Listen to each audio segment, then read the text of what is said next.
Demikian lagi derhakalah ia sebab keluarnya daripada rumah dengan tiada izin daripada suami dia,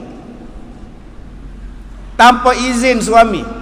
Tapi ustaz, suami saya izinkan saya pergi kerja. Kak kerja apa? Kerja cikgu sekolah. Dia izin lah. Oh, dia izin tak apa. Tapi dia izin kak pergi mana? Dia izin kak pergi sekolah ataupun apa yang berkaitan dengan sekolah. Pi ke PPD, pi ke JPN, korosos ke, seminar ke, mesyuarat ke, nak kena minta izin lagi dah ustaz. Itu yang berkaitan dengan kerja kak, tak apalah. Tapi macam kak balik kerja kata kedua dia pun ajak pi Tesco lah yang tu kena minta izin. Dah kalau balik sekali lagi baru minta boleh tak ustaz? Kok dan balik. Buatnya tak dan. Bergaduh kena langgak dekat Tesco, masuk hospital. Mat, isteri hang dekat Wat. Pasal apa? Langgar dekat Tesco. Siapa langgar? Tak tahu, langgar lari. Dia pergi Tesco buat apa? Nampak.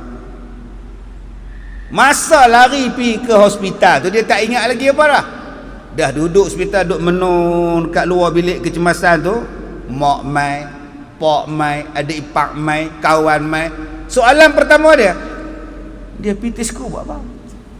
Tak tahu, dia tak hafal, tak tahu. Tu kata ingat dia pergi sekolah, tapi Tesco tak tahu dia buat apa, tak tahu. Mai pula kawan pula, dia pergi dengan siapa? Tak tahu, kata cikgu jantan mana tahu. Sudah tuan-tuan. Masa itulah jadi tak elok. Sebab tu akak bila nak pergi mana-mana yang luar daripada keizinan suami, telefon lah. Bang, pergi Tesco tak? Beli barang sikit. Okey lah? Okey, sudah. Dia sebab ada yang cakap, tak apa ustaz, suami saya tak pergi, tak apa. Janji beli dekat dia popcorn, dia tak apa ustaz. Tu rasuah nama dia. Kena bagi tahu, sebab kita tak tahu apa akan jadi. Sebab kita tak tahu. Sekarang ni tuan-tuan, informer banyak.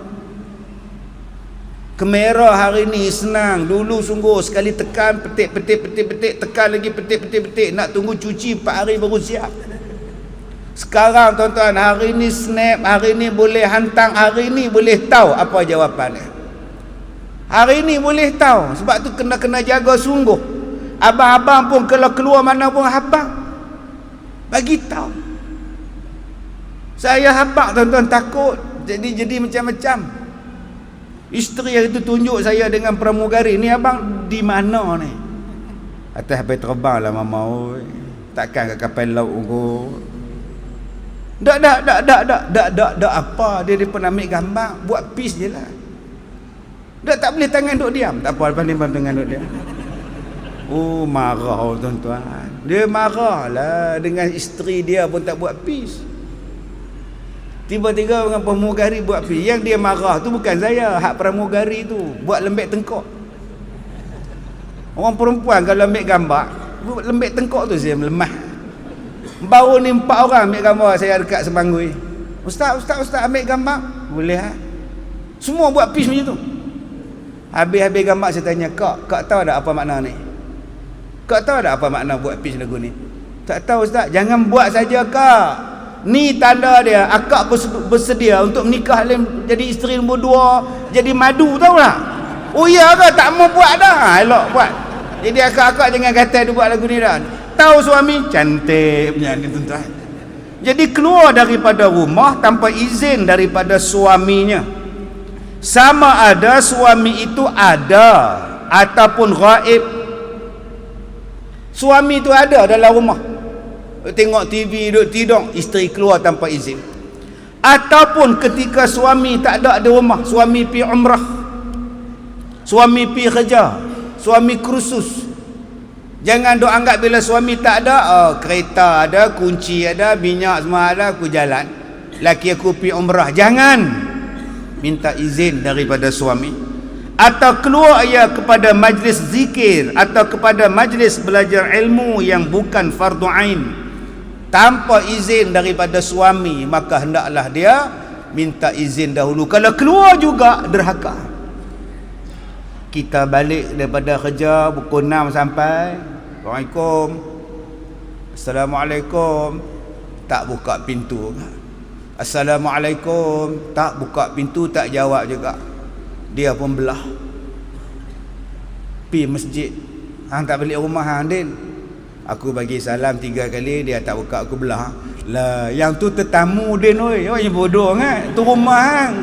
Rumah hang orang bagi salam tak jawab ke apa? Masuklah. Hari tu dia mengaji, dia kata kalau kita pergi rumah orang bagi salam 3 kali, tuan rumah tu tak jawab, balik. Dia buat sungguh tuan-tuan. Assalamualaikum, Assalamualaikum, Assalamualaikum, tak jawab, dia belah tuan-tuan. Tidur kat masjid. Tu bengong nama dia. Oleh buka pintu bilik tak ada, pi bilik anak tak ada, pi ke dapur tak ada, ketuk tak ada. Tak ada. Pi mana makcik ni? Telefon pula tak angkat. Telefon tak angkat. Apa ni? 6.30 baru balik isteri. Assalamualaikum. Hang pergi mana? Pergi surau. Buat apa? Saja mereka belajar tajwid. Pasal buat tak abang? Ambo pergi surau ya abang. Oi. Ustaz tu ngajar tajwid. Tak abang tanya, awak tak abang? Tak, saya dah jawab kan pergi surau abang oi. Tak, pasal apa tak abang? Abang tu tunjuk-tunjuk jari tu, cekik jari tu sikit kok, gigit lagi kok. Orang pergi mengaji bukan buat apa? Ni, kitab ni sebut apa? Mengaji tajwid bukan fardu ain. Mengaji nasyid bukan fardu ain. Mengaji marhaban bukan fardu ain. Mengaji burdah bukan fardu ain. Berendoi bukan fardu ain. Choir lagi bukan fardu ain. Hang pergi mana? Pergi sekolah latih choir kata dia. Choir tak choir kata dia. Wajib minta izin. Kalau suami kata jangan pi, tak usah pi. Sebab tu akak-akak kalau kita ajak kawan kita, lihat petang ni ada Ustaz Ma'arif ngajak tajwid, main lah lepas asak. Main lah. Tengok-tengok leha tak main. Makcik-makcik jangan jadi bawang. Tak tahulah leha tu ngajak tak nak main. Apa tahu. Tadi abang kan, bukan tak abang kata Ustaz Ma'arif nak main. Tak main apa? Sebab tu harga bawang mahal. Jenis-jenis ni ramai tuan. Jenis membawang tak habis-habis. Padahal cuba pandang baik, mungkin suami dia tak izin datang. Mungkin dia tak dapat call suami dia untuk minta izin, maka dia tak boleh main. Sebab majlis itu bukannya majlis fardu ain, itu adalah fardu biasa. Bukan majlis ilmu fardu kifayah saja. Nak belajar bab mandi mayat, belajar bab pengurusan ini, belajar itu bukan fardu ain. Kena minta izin daripada suami dia. Akan tetapi maka tiadalah derhaka ia keluar daripada kerana belajar hukum haid dan nifas. Tak payah minta izin suami pun kalau benda tu fardu ain. Hari ni ada ustaz ngajar bab fiqh. Dia pun pi balik suami duk Assalamualaikum tak ada. 6.30 baru sampai. Hang pergi mana? Pi surau. Buat apa? Hari ni ada Ustaz Soleh mengajar bab haid dan nifas. Hang ada haid tak? Tak ada lama dah. Tu pi buat apa? Walaupun mak ngah ni dah tak ada haid, tapi tetap itu dipanggil fardu ain. Pi dah. Dak Ustaz, benda tu dah tak ada kan? Kalau dia tak ada pun dia boleh ajak cucu dia. Kalau dia tak ada pun orang tanya dia boleh jawab. Yang ni yang jadi kat saya bulan 12 baru ni saya pergi umrah. Satu makcik main tersipu-sipu tanya, umur dah 60 lebih. Dia kata Ustaz, makcik ni main pula. Oh bagus saya kata. Bila lagi yang bulan-bulan dulu ada main umrah. Dah bukan makcik main umrah pula. Habis tu apa dia? Dia main pula dah tak lain. Yalah main apa? Main umrah kan main apa? Main hak tu hak perempuan punya. Oh. Tu makcik susah hati suruh pakcik tanya ustaz, dia kata tak mau, malu. Malu apa sama jantan? Dia tak mau, dia kata hang punya, hang pergi tanya. Astagfirullahalazim. Ganah punya jawapan lelaki dia. Hang punya, hang pergi tanya. Dia mai pula ustaz. Oh dah lama dah tak ada mai pula dah, sampai-sampai Mekah dia mai pula. Ni nak kira darah apa ustaz? Isteri 63, pencen dah 13 tahun tak pernah mai haid. Dia minum air apa tak tahu, minum-minum terbit haid. Tanya kat suami dia, suami kata mana aku tahu. Abang-abang kalau isteri tanya macam tu, abang nak jawab apa? Dia macam ni nah. Dia nak kata haid pun dia tak haid, tapi dia tu macam haid lah.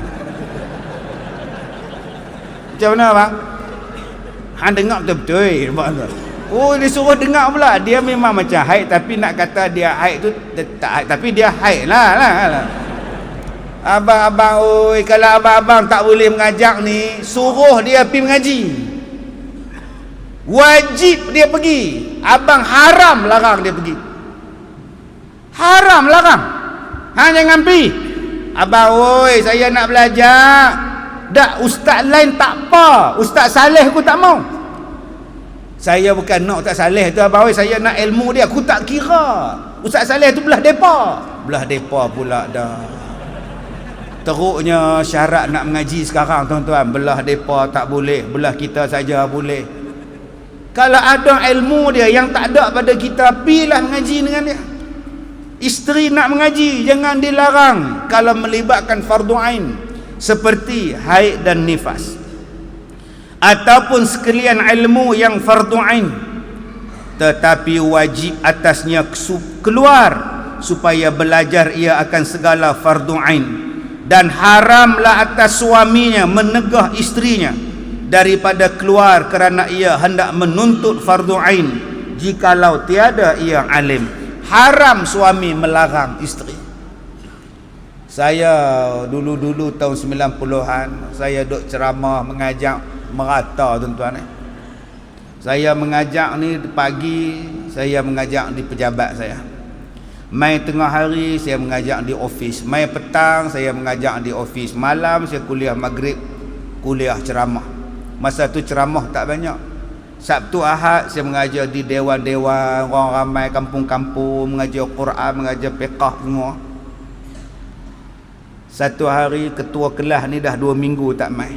Saya tanya ke pelajar-pelajar dia, ni makcik kita mana tak mai ni?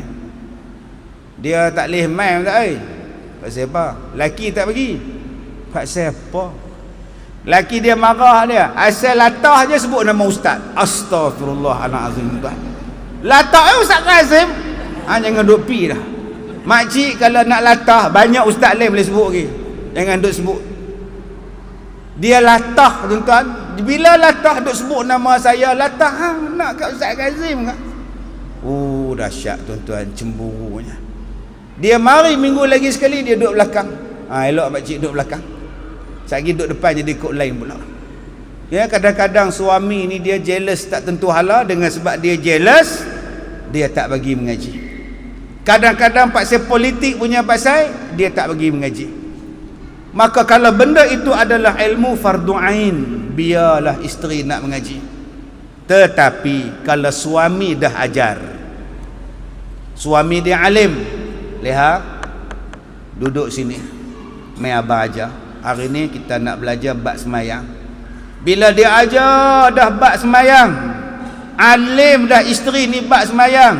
Kalau di masjid mengajar bab semayang, isteri tak payah pergi dah. Sebab suami dah ajar. Isteri ni dah ajar dah, diajar dah tentang semayang jamak dan qasar. Hari ni abang nak ajar pada mama semayang jamak dan qasar, syarat jamak dan qasar. Sampai isteri ni faham. Abang nak minta izin, besok mereka nak buat kursus jamak dan qasar, boleh tak mama pergi? Abang dah ajar dah, duduk di rumah. Tak payah pergi. Dah suami tak izin. Sebab isteri dah alim. Tapi kalau suami tak alim, suami tak ajar, isteri tak alim, ada kursus jamak dan qasar, isteri nak pergi, silakan. Suami larang, berdosa. Tuan-tuan kena belajar ni jamak dan qasar. Sebab saya duk jumpa macam-macam. Dia pergi kursus 5 hari dekat KL. 3 hari pertama dia jamak. Hari keempat dia sembahyang tamam. Bila saya kata, bila kak dah niat nak duduk di situ sampai 5 hari, kak sehari pun tak boleh jamak, melainkan masa pi dan masa balik saja. Dah kak mengaji lu 3 hari pertama boleh jamak lagi, masuk hari keempat baru sembahyang biasa. Tak boleh kak, hari masuk tu saja kak boleh jamak dalam perjalanan. Lepas tu kak tak boleh dah sebab kak tinggal lebih daripada had. Dah kak ikut ustaz kak, pulang kat kak dia faham 3 hari pertama dia boleh jamak, hari keempat baru boleh sembahyang tamam. Padahal dia duduk lebih 4 hari 4 malam, tak boleh dah. Ustaz macam saya nak pergi tengok tok saya di hospital besar Kuala Lumpur. Dia sakit apa? Influenza A Ustaz. Saya pergi hospital tadi, cek mata saya ni. Loh, hospital ni macam pasal malam punya, ramai orang. Semua duk cocok influenza belakang ni. Depa tanya saya, ustaz pun nak cocok influenza? Dah ni nak cocok mata ni. Duk keluar air darah tak berhenti ni, cocok mata ni. Tuan-tuan, dia nak pergi ke hospital daripada Pulau Pinang, nak pergi ke hospital besar Kuala Lumpur, nak tengok tok influenza. Naik bas tu pula, nasib dia tak tahu duduk sebelah orang perempuan. Setengah jam baik ya, masuk setengah jam kedua nyembang, garpu pun berjalan.